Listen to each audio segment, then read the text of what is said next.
بسم الله الرحمن الرحيم. الحمد لله رب العالمين، والصلاة والسلام على سيد الأنبياء والمرسلين محمد وآله وأصحابه أجمعين. أما بعد،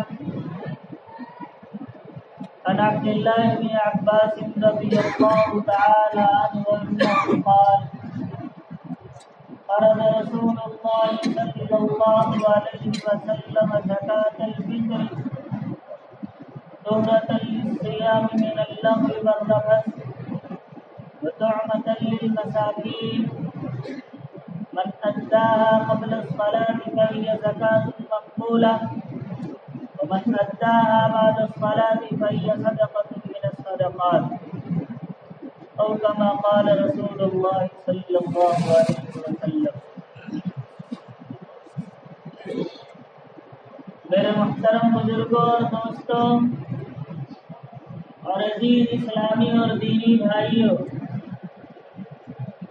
آپ حضرات کے سامنے ابو داؤد شریف کی حدیث نمبر 1609 تلاوت کی گئی ہے. دعا فرمائے اللہ رب العزت والجلال اس کی روشنی میں کچھ کارآمد اور مفید باتیں کہنے کی توفیق عطا فرمائے. رمضان المبارک کا آخری عشرہ چل رہا ہے. بیشتر ایام گزر چکے ہیں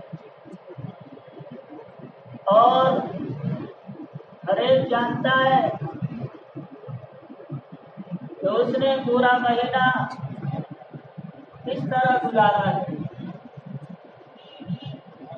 جیسا اللہ اور اس کے رسول صلی اللہ علیہ وسلم کو مطلوب تھا ویسا گزارا ہے یا نہیں گزارا ہر شخص جانتا ہے. اب یہ چند ایام بچے ہیں، انہیں اس فکر کے ساتھ اور اس سوچ کے ساتھ گزارنا چاہیے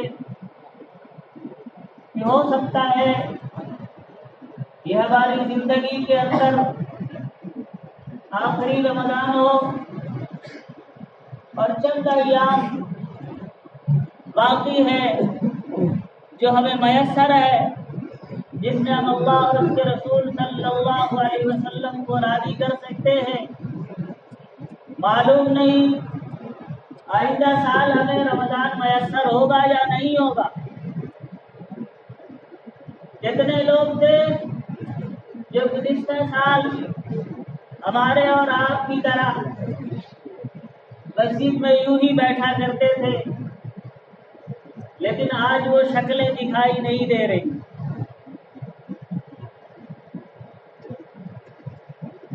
کتنے دسترخوان ایسے ہیں جب افطار کے لیے لوگ بیٹھتے ہیں تو کوئی نہ کوئی نشست خالی ہوتی ہے.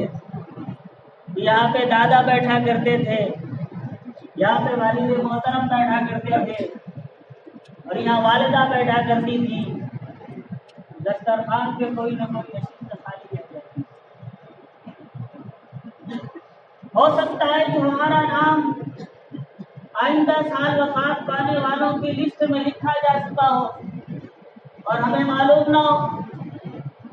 ہو سکتا ہے وہ کفن کے کپڑے جو ہمیں دیے جانے ہو وہ مارکیٹ میں بکنے کے لیے دستیاب ہو چکے ہو. اس لیے ہمیں یہ رمضان یہ سوچ کر گزارنا چاہیے کہ ہماری زندگی کا یہ آخری رمضان ہے. جیسے آپ صلی اللہ علیہ وسلم نے فرمایا تھا کہ جب تم نماز پڑھو تو اس طریقے سے نماز پڑھو کہ گویا یہ تمہاری زندگی کی آخری رمضان ہے. اسی طریقے سے رمضان اس طریقے سے گزارے کہ ہماری زندگی کا آخری رمضان، آخری عشرہ چل رہا ہے. آخری عشرے کے اندر عبادت کے اندر اور انہماک ہونا چاہیے، عبادات میں اور اضافہ ہونا چاہیے، تلاوت میں اور کثرت ہونی چاہیے. لیکن معاملہ اس کے برعکس ہے. ابتدائی رمضان میں شوق ہوتا ہے، ولولہ ہوتا ہے، جذبہ ہوتا ہے اور مسجدوں کے اندر ایک بڑی تعداد نظر آتی ہے، لیکن جیسے جیسے ایام گزرتے جاتے ہیں لوگوں کی تعداد کم ہوتی جاتی ہے، عبادات کرنے کا فیصد کم ہوتا جاتا ہے۔ حالانکہ رسول اکرم صلی اللہ علیہ وسلم کی حدیث شریفہ کی یہ کہتے فی الاخر العشر اواخر ما لا يستدبر یہ غیر کہ رسول اکرم صلی اللہ علیہ وسلم آخری عشرے میں جتنی زیادہ مشقت برداشت کیا کرتے تھے عبادات کے اندر، دیگر عشروں میں اتنی نہیں برداشت کیا کرتے۔ ہونا تو یہ چاہیے تھا کہ آخری عشرے میں زیادہ سے زیادہ عبادت ہو، لیکن ہمارا معاملہ اس کے برعکس ہے۔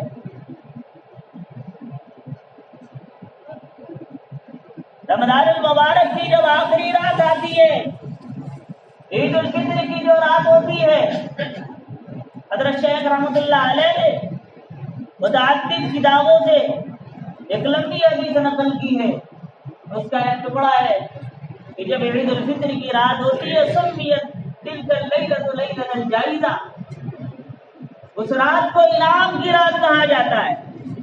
اللہ رب العزت کی طرف سے اس رات میں انعامات سے نوازا جاتا ہے، مغفرت کے پروانے دیے جاتے ہیں۔ اسی حدیث میں کہ رسول اکرم صلی اللہ علیہ وسلم نے ارشاد فرمایا کہ ہر دن افطار کے وقت اللہ رب العزت 10 لاکھ لوگوں کو جہنم سے خلاصی عطا کرتا ہے، اور جب رمضان المبارک کی آخری رات ہوتی ہے تو پورے رمضان کے اندر جتنے لوگوں کی اللہ رب العزت نے مغفرت کی ہے، جتنے لوگوں کو جہنم سے آزادی کا پروانہ عطا کیا ہے، پورے رمضان کی تعداد کے برابر صرف ایک رات کے اندر اللہ رب العزت مغفرت کے پروانے عطا کرتا ہے۔ لیکن ہماری یہ رات بجائے عبادات میں گزرنے کے خرافات میں گزرتی ہے، مارکیٹوں میں گزرتی ہے، ہوٹلوں میں گزرتی ہے، اور وہ سارے کام کرتے ہیں جو ہم پورے رمضان مبارک کے اندر نہیں کرتے، عید کی خوشی میں سارے کام کر جاتے ہیں۔ یہ تو انعام کی رات تھی، اللہ رب العزت اس رات کے اندر انعام بانٹتا ہے۔ کوئی پورے دن مزدوری کرے اور شام میں پھر اس کا آقا اس کی مزدوری نہ کرے، آقا کو ناراض کر دے اور آقا اسے مار کے بھگا دے، اسے مزدوری عطا نہ کرے، تو لوگ کہیں گے یہ بیوقوف تھا جس نے ایسی حرکت کی جس کی وجہ سے مزدوری سے محروم رہ گئے۔ ہم پورے رمضان میں اللہ کی عبادت کرتے ہیں، روزے رکھتے ہیں، تراویح پڑھتے ہیں، تلاوت کرتے ہیں، لیکن آخری رات میں اللہ رب العزت کی نافرمانی کر جاتے ہیں اور انعامات کے محروم کر جاتے ہیں۔ اللہ رب العزت ہماری حفاظت فرمائے۔ دوسری بات جو آج کرنی ہے، اسی سلسلے کے اندر ایک روایت رسول اکرم صلی اللہ علیہ وسلم کی نقل کی گئی ہے۔ حضرت عبداللہ بن عباس رضی اللہ تعالی عنہ فرماتے ہیں کہ رسول اللہ صلی اللہ علیہ وسلم نے صدقہ فطر کو واجب قرار دیا ہے 2 مسئلاتوں کی وجہ سے۔ ایک مسئلہ یہ تو من اللغو والرفث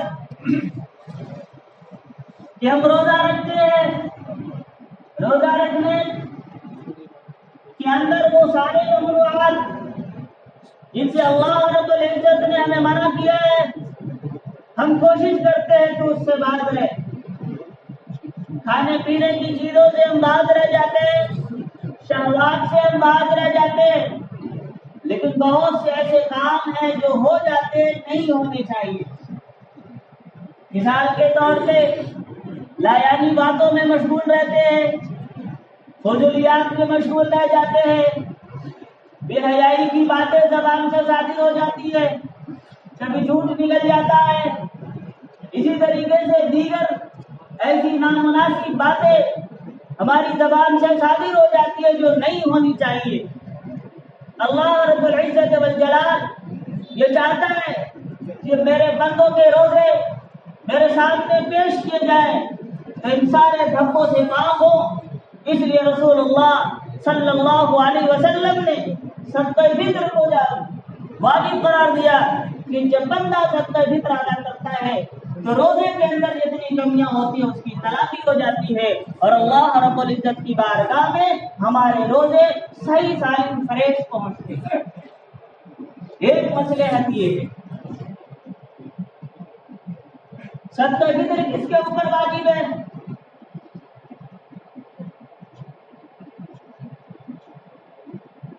وہ آدمی جس کے اوپر زکات واجب ہے اس کے اوپر صدقہ فطر بھی واجب ہے۔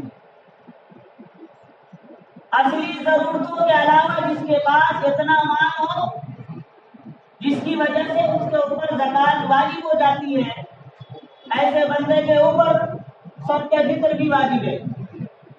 صدقہ فطر کے نصاب میں اور زکات کے نصاب میں تھوڑا سا فرق ہے۔ زکات کے نصاب میں نصاب کے اوپر سال کا گزرنا ضروری ہے، صدقہ فطر کے نصاب پہ سال کا گزرنا ضروری نہیں ہے۔ زکات کے مال کا مال نامی ہونا ضروری ہے، پڑھنے والا مال ہونا ضروری ہے۔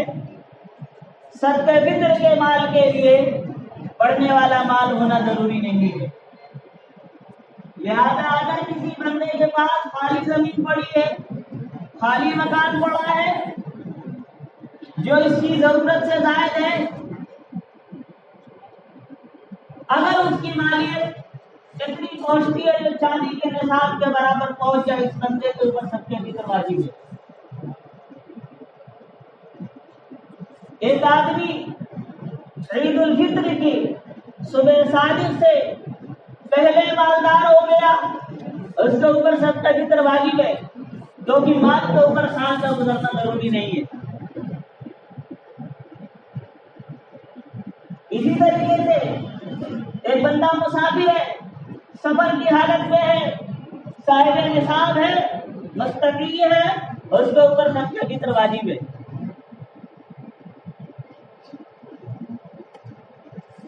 صدقہ فطر کب واجب ہوتا ہے؟ جو آدمی عید الفطر کی صبح صادق کو صاحب نصاب ہونے کی حالت میں پائے، ایسے بندے کے اوپر صدقہ فطر واجب ہے۔ لہذا اگر عید الفطر کی صبح صادق سے پہلے صاحب نصاب ہو گیا، اس سے پہلے فقیر تھا، عید الفطر کی صبح صادق سے پہلے مالدار ہو گیا، اس کے اوپر صدقہ فطر واجب ہے۔ ایک آدمی مالدار تھا، صبح صادق سے پہلے عید الفطر کی صبح صادق سے پہلے فقیر ہو گیا، اس کے اوپر صدقہ فطر واجب نہیں ہے۔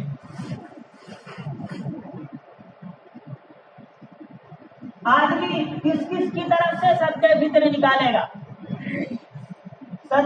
جو آدمی صاحب نصاب ہے وہ اپنی طرف سے صدقہ فطر ادا کرے گا، اور اگر اس کی نابالغ اولادیں ہیں، اگر وہ صاحب نصاب نہیں ہے اور ان کے پاس مال نہیں ہے تو اپنے مال سے نابالغ کی طرف سے بھی صدقہ فطر ادا کرے گا، اور اگر نابالغ اولادیں ہیں اور وہ صاحب نصاب ہے تو ان کے مال سے صدقہ فطر ادا کرے گا۔ اسی طرح ایک کم عقل ہے، پاگل ہے، اس کا صدقہ فطر کی بات کے اوپر لازم ہے۔ اگر وہ پاگل صاحب نصاب ہے تو اس کے مال سے ادا کرے گا، اگر وہ صاحب نصاب نہیں ہے تو باپ اپنے مال سے اس کی جانب سے صدقہ فطر ادا کرے گا۔ بیوی اگر صاحب نصاب ہے تو بیوی کا صدقہ فطر شوہر کے ذمہ لازم نہیں ہے، لیکن اگر شوہر بیوی کی طرف سے صدقہ فطر ادا کر دے تو ادا ہو جائے گا۔ رہ گئی بالغ اولادیں، اگر بالغ اولادیں صاحب نصاب ہے اپنی جانب سے وہ خود ادا کریں، اگر والد نے بالغ اولادوں کی طرف سے صدقہ فطر ادا کر دیا تو بھی ادا ہو جائے گا۔ سوال یہ ہے کہ صدقہ فطر کب ادا کرنا بہتر ہے؟ حضرت عبداللہ بن عمر رضی اللہ تعالی عنہ فرماتے ہیں کہ رسول اکرم صلی اللہ علیہ وسلم ہمیں یہ حکم دیا کرتے تھے کہ عید کے دن عید الفطر کی نماز کے لیے عیدگاہ جانے سے پہلے صدقہ فطر ادا کریں۔ اسی لیے ہدایہ کے اندر یہ مسئلہ لکھا ہے والمستحق للناس ان يخرج الفطرة قبل الغدو للصلاة المصلى، کہ صدقہ فطر ادا کرنے کے لیے مستحب یہ ہے کہ آدمی عیدگاہ جانے سے پہلے صدقہ فطر ادا کرے۔ حضرت عبداللہ بن عمر رضی اللہ تعالی عنہ کا معمول تھا کہ وہ رمضان سے 2 دن 3 دن پہلے صدقہ فطر ادا کر دیا کرتے تھے۔ اس لیے اگر کوئی رمضان میں صدقہ فطر ادا کر دے تو کوئی حرج نہیں، ادا ہو جائے۔ ایک مشورہ صاحب حیثیت لوگوں کے لیے ہے، آج کے دور میں صدقہ فطر کی جو مقدار ہے اگر پرانے اوزان کے اعتبار سے بتایا جائے تو گیہوں سے اگر ادا کرے گا تو نصف سا یا آدھا سا، موجودہ وزن نکالا جائے۔ حضرت مفتی سلمان صاحب منصور پوری دعوت برکاتہم نے لکھا ہے کہ 1 کلو 574 گرام 640 ملی گرام گیہوں بنتا ہے۔ 1 کلو 574 گرام 640 ملی گرام گیہوں بنتا ہے، تو اگر گیہوں سے ادا کرے تو 1 کلو 574 گرام 640 ملی گرام گیہوں ادا کرے یا اس کی قیمت ادا کرے۔ اور اگر کھجور سے ادا کرے، کشمش سے ادا کرے، جو سے ادا کرے تو اس کا ڈبل ادا کرے، 3 کلو 150 گرام ادا کرے۔ کھجور ادا کرے، 3 کلو 150 گرام کھجور ادا کرے یا اس کی قیمت ادا کرے۔ آج کے دور میں گیہوں کی قیمت نکالی جائے، آٹے کی قیمت نکالی جائے تو اگر احتیاط کے ساتھ بھی نکالی جائے، جیسا کہ اعلان کیا جاتا ہے آج کل 55 روپے 60 روپے، اگر یہ نکالی جائے تو بہت معمولی قیمت بنتی ہے۔ یہ تو ادنا لوگوں کے لیے ہے، لیکن جو بڑے مالدار ہے، صاحب ثروت ہے، کروڑ پتی ہے، لکھ پتی ہے، ایسے لوگوں کے لیے مناسب ہے کہ وہ بجائے گیہوں کے کھجور سے ادا کریں تاکہ فقراء اور مسکینوں کا زیادہ فائدہ ہو اور اللہ رب العزت زیادہ ثواب سے نوازے۔ حدیث مبارکہ جو پڑھی گئی تھی اس کے اندر ایک فائدہ اور ایک مسئلہ یہ بیان کی گئی تھی کہ اللہ رب العزت کی بارگاہ میں ہمارے روزے صحیح ثابت ہوتے، اور دوسری مسئلہ رسول اکرم صلی اللہ علیہ وسلم نے یہ فرمائی تھی وَتُعْمَةً لِلْمَسَاكِينِ، کہ جیسے امیروں کے گھروں کے اندر، صاحب ثروت کے گھروں کے اندر، مالداروں کے گھروں کے اندر عید کی خوشیاں ہیں، ایسی غریبوں، مسکینوں اور جھوپڑی میں رہنے والے لوگوں کے گھروں کے اندر بھی خوشیاں آ جائیں۔ جیسے امیروں کے اندر پکوان بنتے ہیں، میٹھی چیزیں بنتی ہیں، ایسے غریبوں کے اندر بھی کچھ انتظام ہو جائے۔ کہیں ایسا نہ ہو کہ امیر تو زرق برق لباس میں عیدگاہ کی طرف نکل رہے ہوں، ان کے گھر میں خوشیاں ہوں، ان کے گھر میں طرح طرح کے پکوان ہوں، اور غریب بیچارہ مایوس ہو کر اپنے گھر کے اندر پڑا ہو کہ کاش میرے پاس بھی پیسے ہوتے تو میں بھی اپنے بچوں کے لیے کچھ میٹھی چیزوں کا انتظام کر لیتا۔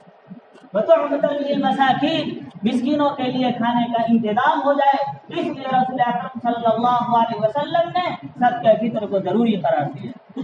مجھے وہ واقعہ یاد آتا ہے رسول اکرم صلی اللہ علیہ وسلم کے زمانے کا، کہ عید کا دن ہے، رسول اکرم صلی اللہ علیہ وسلم عید کی نماز کے لیے تشریف لے جا رہے ہیں، راستے میں دیکھا کہ چند بچے کھیل رہے ہیں، سارے بچے مگن ہیں، عید کی خوشیوں سے شرابور ہے، لیکن ایک بچہ کنارے مایوس پڑا ہوا ہے، اس کی آنکھوں سے آنسو جاری ہے۔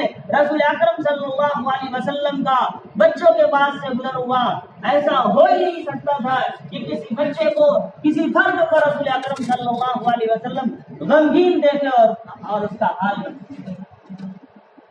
آپ صلی اللہ علیہ وسلم بچوں کے پاس تشریف لے گئے، بچوں سے پوچھا کیا بات ہے، تم لوگ سب کھیل رہے ہو، اپنی اپنی خوشیوں میں مگن ہو، اس بچوں کو کیوں نہیں اپنے ساتھ شریک کر لیتے، اسے بھی اپنی خوشیوں میں شامل کر لو۔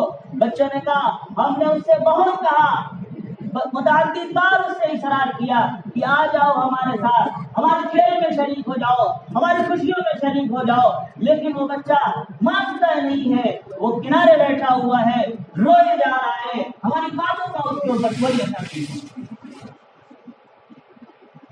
رسول اکرم صلی اللہ علیہ وسلم اس بچے کے بعد تشریف لے گئے، کہا بیٹا تم کیوں اکیلے یہاں بیٹھے ہوئے ہو اور کیوں رو رہے ہو، کیوں پسمردہ ہو، کیوں غمگین ہو، کیا بات ہے مجھے بتاؤ، کیوں نہیں بتاتے ہو؟ بچہ کہنے لگا میرے اوپر غم کے جو پہاڑ ٹوٹے ہیں، اگر وہ پہاڑ آپ کے اوپر ٹوٹتے پھر آپ کے اندر بھی یہ خوشیاں نہ ہو۔ تو آپ صلی اللہ علیہ وسلم نے فرمایا بیٹے کیا بات ہے، بتاؤ اصل ماجرا کیا ہے؟ تو بچہ بولا، اپنی ڈبڈباتی ہوئی آنکھوں سے بولا کہ میرا باپ غزوے میں شہید ہو گیا، میری ماں نے دوسری شادی کر لی، میرا سوتیلا باپ ہے اس نے مجھے گھر سے نکال کے باہر کر دیا ہے، میرے سر کے اوپر نہ باپ کی شفقت ہے، نہ ماں کا آنچل ہے، نہ میرے پاس پہننے کو کپڑے ہیں، نہ میرے پاس کھانے کو کھانا ہے، میں کس بات کی خوشیاں مناؤں؟ رسول اکرم صلی اللہ علیہ وسلم نے اس کے سر پہ ہاتھ رکھا اور کہا بیٹے کیا تم اس بات سے خوش ہو کہ آج سے تمہارے باپ محمد الرسول اللہ صلی اللہ علیہ وسلم ہے؟ کیا تم اس بات سے خوش ہو کہ آج سے تمہاری ماں سیدہ عائشہ صدیقہ رضی اللہ تعالی عنہا ہے؟ کیا تم اس بات سے خوش ہو کہ آج سے تمہاری بہن فاطمہ ہے؟ کیا تم اس بات سے خوش ہو کہ آج سے تمہارے بھائی حسن اور حسین؟ اور رسول اکرم صلی اللہ علیہ وسلم کے پاؤں سے نکل گیا کہ یا رسول اللہ میں کیوں نہ خوش ہوں، میری جان قربان ہو، میرے ماں باپ آپ پر قربان ہو، ایسے والد، ایسی والدہ، ایسے بھائی بہن کسے میسر آتے، مجھے فخر ہے ایسے ماں باپ سے۔ چنانچہ رسول اللہ صلی اللہ علیہ وسلم اس کا ہاتھ پکڑ کر اپنے گھر لے گئے اور حضرت عائشہ سے کہا اسے نہلاؤ، حسن حسین کے کپڑوں میں سے اگر کسی کا کپڑا آ جائے اسے پہناؤ۔ اسے نہلایا گیا اور پھر حضرت حسن کے کپڑے اسے پہنائے گئے، اور پھر رسول اکرم صلی اللہ علیہ وسلم نے پوچھا بیٹے جب تم عید کے لیے جایا کرتے تھے تو تمہارے والد تمہیں کیسے لے جاتے تھے؟ تو بچہ کہنے لگا میرے ابا مجھے اس طریقے سے لے جاتے تھے کہ اپنے کاندھے پر مجھے بٹھاتے ہوتے اور پھر عیدگاہ لے جاتے۔ رسول اکرم صلی اللہ علیہ وسلم کی شفقت و محبت دیکھیے، آپ زمین پہ بیٹھ جاتے ہیں اور کہتے ہیں بیٹے جیسے تو اپنے باپ کے کاندھے پہ بیٹھتا تھا آج تو میرے کاندھے پہ۔ چنانچہ وہ بچہ رسول اکرم صلی اللہ علیہ وسلم کے کاندھے پہ بیٹھا اور آپ صلی اللہ علیہ وسلم اسے کاندھے پہ سوار کیے ہیں، ایک طرف حسن ہے اور ایک طرف حسین ہے، کاندھے پہ وہ بچہ ہے اور لے کر رسول اکرم صلی اللہ علیہ وسلم عیدگاہ کی طرف نکل رہے ہیں۔ راستے میں جو بچے کھیل رہے تھے پھر ان کی نظر پڑی اور وہ کہنے لگے کاش ہمارا باپ مر گیا ہوتا تو آج ہم بھی رسول اکرم صلی اللہ علیہ وسلم کے کاندھے پہ اوپر سوار ہوتے۔ ہو سکتا ہے ایسا مسکین بچہ، ہو سکتا ہے ایسے مسکین بچے، ایسے یتیم بچے آپ کے اطراف میں کہیں موجود ہو، کہیں ایسا نہ ہو کہ عید کا دن ہو اور ایسا کوئی یتیم بچہ کہیں کنارے دبک کر چھپ کر رو رہا اور آنسو بہا رہا ہو۔ اس لیے ہماری ذمہ داری ہے